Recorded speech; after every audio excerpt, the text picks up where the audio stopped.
कहाँ जाएंगे? भाई आप तो 10 लाख का सूट पहन रहे हो, करोड़ों की जहाज से चल रहे हो, देश विदेश में घूम रहे हो, जनता तो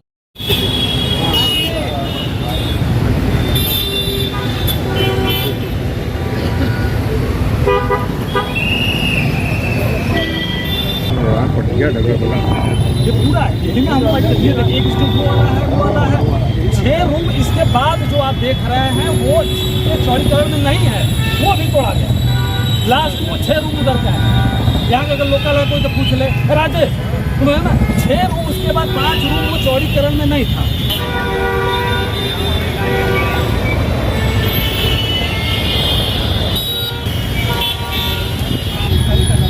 कि हमारे प्रधानमंत्री जी बनारस की आत्मा से जुड़े हुए नहीं, उनको जानकारी नहीं है कि असली में बनारस कहाँ बसता है, बनारस की आत्मा कहाँ कहाँ है। जैसे हम लोग भी काशी विद्यापीठ के छात्र रहे हैं और यहाँ बैठ कर के ज़रूरत पड़ने पर जब मेस बंद होते थे या कभी बंद करता था तो शाम को कचौड़ी खाते थे, लस्सी पीते थे और यहाँ हम लोग बैठ कर के कुछ बातें भी करते थे। इसी तरीके से केशव के पान की दुकान है, आप कचौड़ी गली देख लीजिए,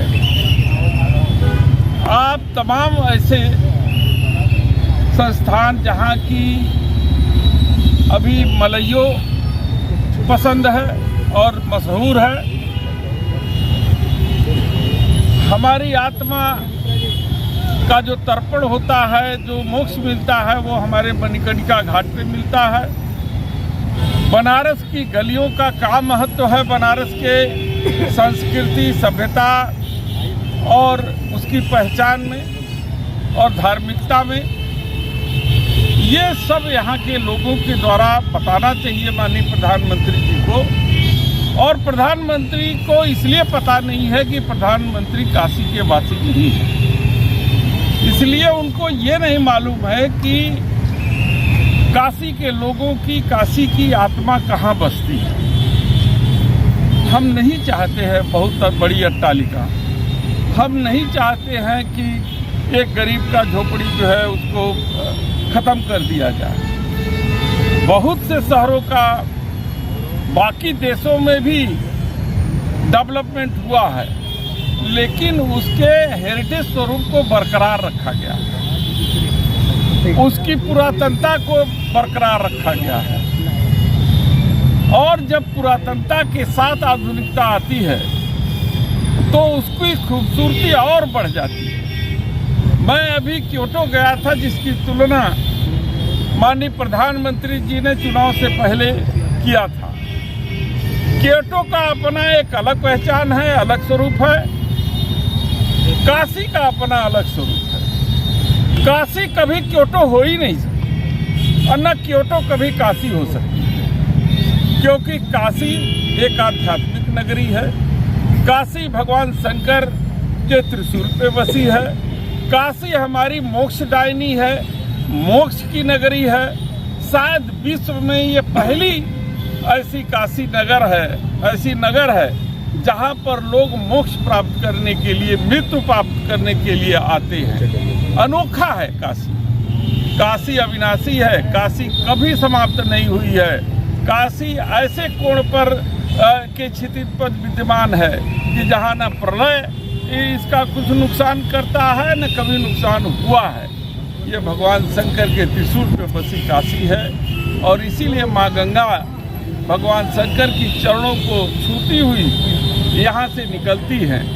और उसी जो है गंगा के स्वरूप को यदि किसी कारण से अगर गंगा जी भगवान शंकर के चरण छोड़ करके दूर चली गई तो काशी के लिए बहुत बड़ा संकट का सामना करना पड़ेगा। इसलिए हम सब इस बात का अनुरोध करते हैं कि यहाँ के जो विधायक हैं, सांसद हैं, जो अन्य जनप्रतिनिधि हैं और काशीवासी हैं, विद्वज्जन हैं, हमारे प्रधानमंत्री जी को उनसे सलाह लेनी चाहिए कि काशी के हेरिटेज स्वरूप, उसकी परंपरा जिससे काशी की पहचान है, उसको ख़त्म करने की बात न कहें सड़कें तो बनती हैं, बिगड़ती हैं, कभी चौड़ी आप बना के जा रहे हो, कुछ दिन के बाद और सकरी हो जाएंगी तो और चौड़ी होंगी। तो ये तो लगातार निरंतर विकास की प्रक्रिया है जो होती रही। लेकिन यदि काशी का स्वरूप बदल जाएगा और काशी की पहचान बदल जाएगी, उसकी आत्मा से छेड़छाड़ किया जाएगा, तो ये काशी के लोगों को बहुत बर्दाश्त नहीं हो पाएगा।